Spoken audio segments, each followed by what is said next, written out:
And so nakita na kag nindot nga resort diri sa Samal Island.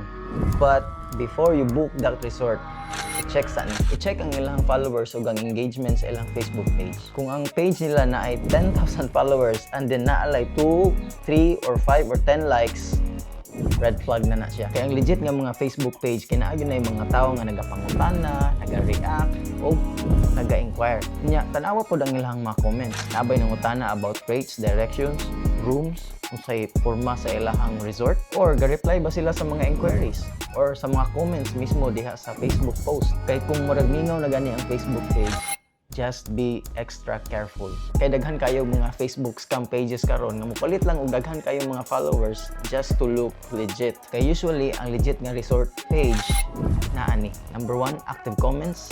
Number 2, real guest post. Number 3, ga-reply sa mga inquiries. Number 4, consistent ang ilang mga post. So mo ni nga mga butang ang kinahanglan nimong hinumduman before ka mag-book, before ka magpadala og payment sa any resort dinhi sa Pilipinas. So if plano nimo mo visit diri sa Samal Island, just follow this page. Kay diri nako i-share sa inyo ha ang tinuod nga mga resort, tinuod nga beach ug ang real Samal Island experience. Para pod makalikay pud ka nga mas scam. Hope that helps.